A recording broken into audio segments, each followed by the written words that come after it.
In court, my ex's lawyer said, "She's broke. She can't even afford a home or decent food and clothes for the kids. Why should she get them?" The judge nodded. I stayed quiet, holding back tears. Then my 7-year-old. Hi, my name is Stephanie. I speak in British English, and in court, my ex's lawyer said, "She's broke. She can't even afford a home or decent food and clothes for the kids. Why should she get them?" The judge nodded. I stayed quiet, holding back tears. Then my 7-year-old stood up and said, "Mum, can I show the judge the letter I found in Dad's safe?" The room fell silent. The judge read AITA, then looked up shocked. Even my ex went pale. I stood there in court trying not to cry as my ex-husband's lawyer tore me apart in front of the judge. "She's broke. She can't even afford a home or decent food and clothes for the kids," she said with a smirk. "Why should she get them?" I clenched my jaw and stayed quiet. I could feel my hands shaking. I didn't want to give them the satisfaction of seeing me fall apart. The judge nodded slowly as if he agreed. That moment felt like the air was being sucked out of my chest. All I could think about were my children, Luca and Aria. What would happen if they were taken from me and handed over to a man who only cared about control and appearances? I couldn't afford a lawyer like his. I couldn't afford anything really. I was barely holding on, but I was here. I showed up, and I was doing everything I could for my kids. Then, just as I felt myself slipping into that quiet panic where your body is still but your thoughts are screaming, my 7-year-old son stood up. "Mom," he said loud enough for the courtroom to hear. "Mom," he said loud enough for the courtroom to hear, "can I show the judge the letter I found in Dad's safe?" The room froze. Everyone turned. Derek stiffened. His lawyer blinked like she'd just been slapped. Even the judge stopped mid-sentence. I didn't know what letter Luca meant. My heart pounded. He had never said anything about a letter, but I nodded. And as he walked toward the bench with that folded piece of paper in his small hand, everything changed. I wasn't always the kind of woman who sat in court afraid to speak. I used to be confident. I had a job I loved, friends I laughed with, dreams that felt real. But when I married Derek, things changed slowly and then all at once. He wasn't always cruel. In the beginning, he was charming, generous and convincing. He told me I didn't need to work. He said I should stay home, raise the kids and let him handle the money. "You've done enough," he said once. "You deserve rest." I didn't realize what I was giving up when I agreed. My independence, my voice, my safety net. I became invisible in my own life. After our daughter Aria was born, Derek started changing. He was always tired, always critical. Every dollar I spent was questioned. If I bought diapers without checking the sale price first, I got silence for hours. If I mentioned going back to work part-time, he'd remind me I didn't have a recent resume, or say, "We don't need your help, we need you to be a good mom." By the time he left, I had nothing. No savings, no lawyer, no one in my corner except my kids. He cut off the joint account and moved in with someone new. He hired a lawyer right away. I couldn't even afford one.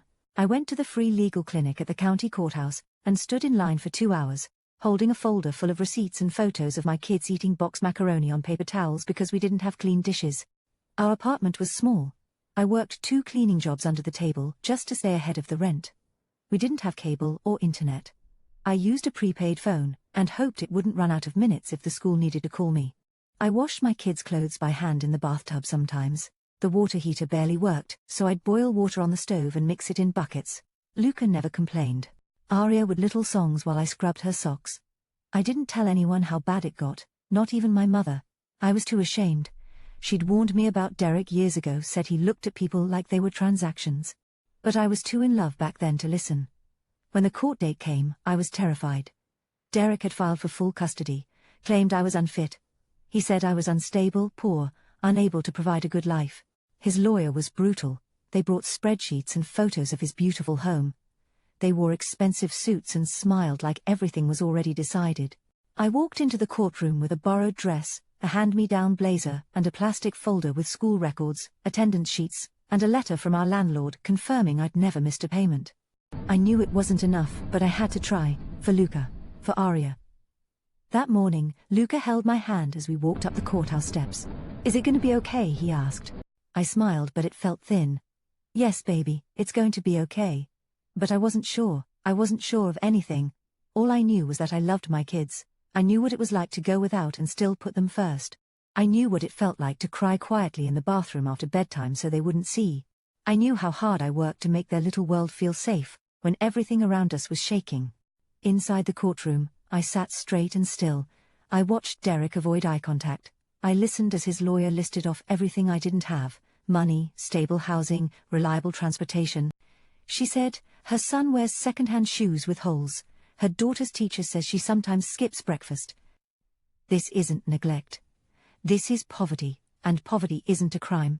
But it is a risk. I wanted to scream. I wanted to ask, where were you when I was skipping dinner to make sure there was enough cereal left?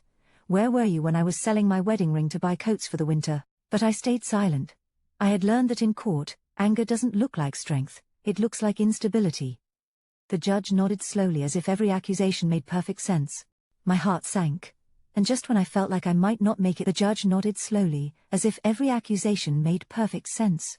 My heart sank, and just when I felt like I might not make it through the rest of the hearing, I felt that little tug on my sleeve. Luca, my sweet, brave boy. He looked up at me with wide eyes and whispered, "Mom, can I say something to the judge?" The courtroom felt colder the second Derek's lawyer began to speak. Carla Dean walked with the confidence of someone who had done this 100 times and expected to win again. She stood tall, her voice loud and clipped as she laid out her version of my life, one stripped of truth, one meant to humiliate. She has no stable employment. She receives inconsistent financial assistance. Her apartment is temporary housing. The children deserve better than a mother who can barely feed them. I didn't look at Derek. I didn't need to. I could already picture his face blank, relaxed, watching this unfold like he had nothing to do with it, as if my financial ruin wasn't carefully orchestrated by him. He was the one who drained our joint account days before leaving. He was the one who refused to help with bills unless it made him look good in front of his parents. But none of that mattered in that room. The only thing the judge had in front of him were the spreadsheets and photos from Derek's side, pictures of his pristine house, the fully stocked fridge, the private school brochures. Carla flipped through her documents with a quiet rhythm, pulling out my bank statements. She held them up like they were dirty laundry. "Your Honor, as you can see, my client provides a secure, consistent environment. The children have their own rooms, regular meals, a nanny. Meanwhile, Miss Moreau has no documented income, no verified employer. She's behind on utilities, and was issued a warning for late rent in February. This is not a safe or stable situation for 2 young children." I felt my face flush. She didn't mention the fact that I had picked up every job I could, often cleaning houses for cash, because formal work wasn't an option with 2 kids and no childcare. She didn't mention that the rent notice was resolved within days, or that I'd sold everything valuable I had to keep food in the fridge. The judge didn't speak right away. He leaned back, looking down at the papers like they confirmed what he already believed, that I was trying, but trying wasn't enough. I wanted to defend myself, to explain everything, but I also knew how that would look. I had been warned not to interrupt, not to sound defensive, not to cry too much or appear too cold. So I sat there silent, embarrassed, burning with shame and frustration. My fingers dug into the edge of my seat. I kept my eyes on the kids sitting quietly beside me. Aria was drawing on a piece of scratch paper with a dull crayon. Luca was watching Derek with narrowed eyes. Then Carla said the sentence that cut deeper than any insult she had thrown so far. Why should she get the children if she can't even afford to care for them? It echoed in my mind. Why should I get them? I held back the tears that were pressing behind my eyes. I knew my reality wasn't impressive on paper. I didn't have new clothes for them. I couldn't afford fancy lunches or ballet classes, but I was there every night. I was the one who brushed their hair, checked for monsters under their beds, and stayed up late hand-sewing patches into their jackets because I couldn't afford new ones. None of that mattered to the court. Only numbers did, numbers I didn't have. The judge looked at me, his eyes heavy with doubt. He opened his mouth as if he was about to speak when I felt it, that small tug on my arm again. "Luca," he whispered, "Mom, can I show the judge the letter I found in Dad's safe?" At first I didn't understand. What letter? I stared at him, confused, until he pulled a folded paper from his coat pocket and held it up. My stomach turned. I didn't know what it was, but something in Derek's posture shifted. He sat up straighter. Carla's eyes locked on the paper. "Luca, what is that?" I asked softly. He didn't answer me. He looked at the judge. "Can I give this to you?" he asked. The judge looked surprised but nodded. "Bring it here." Luca stepped forward small and steady, walked past the row of polished suits and wide eyes, and handed the letter to the judge with both hands. The room fell into a strange, heavy silence. I could see Derek start to sweat. Carla turned to him, whispering something quickly, her confidence faltering for the first time. The judge unfolded the paper. I watched his eyes move across the words. His expression changed slowly. confusion, then realization, then something sharper. He looked up directly at Derek. "Mr. Moreau," he said, "would you like to explain this?" The moment the judge spoke those words, the temperature in the courtroom seemed to shift. Derek's eyes widened. He opened his mouth but said nothing. Carla leaned toward him quickly, whispering again, but this time her voice carried a thread of urgency. Whatever was written on that piece of paper, it had shaken something loose. I leaned forward, my heart hammering, trying to read the judge's face. He held the letter in both hands and looked down at it again. His brow furrowed. Then he read it aloud to Derek Moreau from L. Becker, CPA. Subject, Strategic Financial Shielding, Divorce Prep. Then he paused, glancing at the courtroom, then back at Derek. "This is a financial strategy letter, dated 3 months before your divorce was filed. It details instructions for opening offshore accounts, transferring assets to shell LLCs, and minimizing reported income in order to influence custody and support proceedings. It includes the line, quote, 'Keep primary custody if possible, but at minimum, ensure she has little ground for legal appeal by appearing financially stable and morally sound.'" He stopped reading. The silence in the courtroom wasn't just quiet, it was suffocating. Every eye was now on Derek. Even Carla looked stunned. She turned her head slowly toward him, whispering something that sounded like, "Is this real?" I didn't move. I couldn't. I was frozen between disbelief and a kind of quiet rage that had no outlet. I had suspected things. I knew Derek was strategic, cold when it came to money, and ruthless when it came to getting what he wanted. But to see it in writing, to hear a judge read it out loud in front of my children, was something I never imagined. The judge lowered the letter and placed it neatly on the bench in front of him. Then he looked back at Derek and said, "You were intentionally misleading this court. You've attempted to manipulate the outcome of these proceedings through financial deception. This letter is a direct attempt to use wealth and calculated dishonesty to deny your children access to their mother." Derek stood up abruptly. "That letter is old. It wasn't used." "It's not even sit down, Mr. Moreau," the judge snapped. The authority in his voice startled everyone. Aria looked up from her drawing and reached for my hand. I wrapped my arm around her without looking away from the judge. He turned his attention back to me. "Miss Moreau, were you aware of this letter before today?" "No, Your Honor," I said. "This is the first time I've seen or heard of it." "And your son found it?" I nodded, my throat tightening. "Yes, he never mentioned it until now." Luca looked up at me then. "I thought it might help. I found it when I was looking for my tablet at Dad's house. I didn't want to get anyone in trouble, but I didn't want us to lose." The judge stared at him for a long moment, then something softened in his expression. "You did the right thing, young man," he said. He turned back to Carla Dean. "I will be reviewing this document in full, and pausing this hearing for a formal inquiry into Mr. Moreau's financial conduct. In the meantime, primary custody will remain with Miss Moreau, with temporary suspension of the defendant's parenting time, until this matter is resolved." The words sank in slowly. I heard them, but my body didn't react at first. It was like my brain needed a moment to make sure I hadn't imagined them. When they finally registered, I felt my knees tremble. I sat down hard, pulling both of my kids into my arms. Carla Dean stood silent, lips pressed together, arms folded tightly. She didn't argue, she couldn't. The damage was done. Derek didn't say another word. After the judge left the bench, the bailiff dismissed the court. I stayed seated, arms wrapped around my children like they were the only thing anchoring me to the ground. Luca leaned into me and whispered, "Did I mess up?" "No, baby," I said. "You saved us." He nodded once and didn't say anything else. He didn't need to. I finally understood what kind of strength it takes for a child to carry something like that. And I realized something else. The fight wasn't over. But for the first time in a long time, it felt like the truth had a real chance. I walked out of the courtroom that day holding my kids' hands, barely feeling the ground beneath my feet. My legs were moving, but my mind was somewhere else. I kept replaying the judge's words in my head, trying to believe them. He had stopped the hearing, he had suspended Derek's parenting time. He had believed me, or at least, he had finally seen the truth for himself. Outside, the air was cold. Luca let go of my hand to zip up Aria's coat. I watched him, feeling a rush of gratitude that I didn't have words for yet. How do you thank a child for something like that? For standing up and doing what no adult in that courtroom had the courage to do? A few days later, the court ordered a formal investigation into Derek's financial activity. I met with a court-appointed investigator, a woman named Miss Trent, who listened carefully, took notes, and never once looked at me like I was less than. She reviewed the letter, asked questions about our finances during the marriage, and requested permission to pull all relevant tax records and asset disclosures from both sides. I agreed without hesitation. I had nothing to hide. Derek, on the other hand, did. Within a week, his house of cards started to fall. The investigator uncovered multiple accounts registered to shell companies in Nevada and Delaware. She found wire transfers to overseas banks, cash transactions that were never disclosed, and tax inconsistencies that made it clear he had been hiding income for years.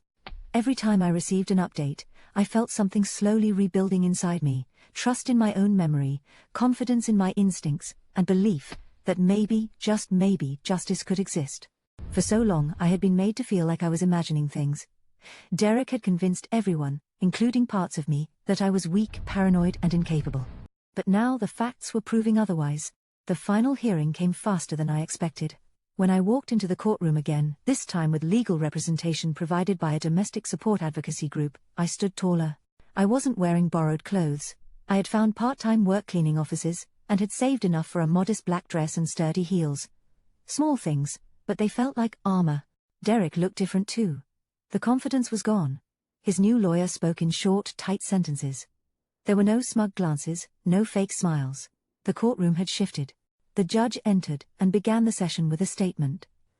This court has reviewed the financial investigation into Mr. Moreau and finds substantial evidence of willful non-disclosure, asset concealment, and manipulation of income to gain an advantage in these proceedings. This behavior directly contradicts the best interests of the children involved. He paused and looked down at me. Miss Moreau, in light of these findings and your demonstrated commitment to your children's well-being under difficult circumstances, this court grants you full physical and legal custody of Luca and Aria. Mr. Moreau is ordered to pay backdated child support and will be subject to monitored visitation pending further review. I didn't cry right away. I think part of me was still bracing for the moment to be taken away, for someone to say there was a mistake or a change, but no one spoke. The judge signed the order, the gavel fell. It was real. Aria squealed quietly and hugged my waist. Luca squeezed my hand. He didn't smile, but his eyes were shining steady and sure. That night, we had pancakes for dinner and danced to music on the radio. Nothing fancy, just us in our tiny kitchen, laughing until the sound filled every corner of the apartment. I sat on the floor afterward holding them both on my lap. Aria was singing. Luca was drawing something on a notepad. When I looked down, I saw what he had written, a picture of a house with 3 stick figures. Above it he'd written, "Home is where Mom is." That letter he found was more than just a piece of evidence. It was a lifeline, a doorway out of fear, and into something that finally felt like peace. He could have hidden it, thrown it away, ignored it, but he didn't. Because even at 7 years old, my son knew right from wrong. And in a courtroom full of adults, he was the one brave enough to tell the truth. It's been 6 months since that day in court, but I still think about it often. Not just the moment the judge ruled in my favor or the look on Derek's face, but the quiet strength it took to get there. The kind of strength that doesn't come from power or money, but from love. The kind that keeps going when everything else is gone. After the ruling, life didn't become perfect. I still worked long hours. I still budgeted every grocery trip down to the last dollar. I still picked up second-hand clothes and clipped coupons and said no to things other families might take for granted. But the fear was gone. The constant pressure, the feeling that someone was waiting to take everything away, that was over. Derek made a few attempts to regain control. He filed a motion to reduce his support payments, then tried to question the monitored visitation requirements. But the evidence was strong, and the court stood firm. He showed up to his scheduled visitations 3 times, then stopped trying. I didn't explain it to the kids in too much detail. I only told them what they needed to know. Their dad wasn't ready to be consistent, and they deserved people who showed up and stayed. They stopped asking after a while. Luca still talks about the letter sometimes. One evening we were sitting on the couch and he asked, was I in trouble for taking it? I shook my head and looked him in the eye. No, baby, you were brave. You told the truth when it mattered most. He nodded like he understood and leaned his head on my shoulder. That moment reminded me of how easily children carry burdens we don't even see. He had carried that piece of paper for weeks. He had waited for the right time to speak. He had chosen justice when no one asked him to. I started going to counseling. At first, it felt strange to talk about everything out loud, to hear myself admit just how bad it had been. But healing needs air. The more I spoke, the more I realized how much I had internalized, the shame, the guilt, the lie that being poor meant I was failing my children, that I had to prove my worth by looking okay, instead of just being honest about how hard it was. My counselor helped me see something I hadn't before. I wasn't weak for struggling. I was strong for surviving, strong for keeping a roof over our heads, for showing up to court without a lawyer, for putting my children first every single day. One weekend, I found a part-time office job that offered benefits. It wasn't glamorous, but it was steady. I took it. I bought a laptop so I could take evening classes online and work toward a certification in bookkeeping. It was something I had always been good at, but never believed I could turn into a real career. The kids started doing better too. Aria made a new best friend at her preschool, and her teacher said she'd become more talkative and confident. Luca joined the school's art club and had one of his drawings put up in the hallway. He chose a picture of a tree with roots, thick and deep. Underneath it he wrote one word, growing. That's what we're doing now, growing. It doesn't always feel fast or easy, but it's steady. Every week, we move a little further from fear, and a little closer to peace. Sometimes people ask me how I stayed so calm in court, how I didn't fall apart. The truth is I almost did. But when you're a mother and your babies are on the line, you find a way to keep breathing, to keep standing. Not because it's easy, but because giving up was never an option. This story started in a courtroom with me being accused of being too poor to be a good mother. It ended with the truth being spoken by the smallest voice in the room. A child who knew what love looked like and wasn't afraid to prove it. We didn't win because we had power or money or perfect appearances. We won because we had honesty, because we stayed kind, and because even when the odds were against us, we refused to break. There's one thing I've learned, it's this: justice doesn't always come easy, but it can still come.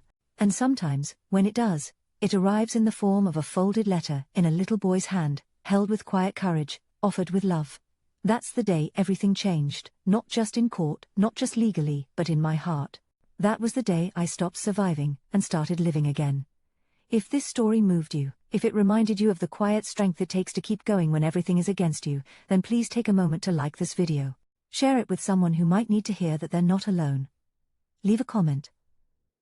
Whether you're a parent, a survivor, or someone who just believes in truth and justice, your voice matters here.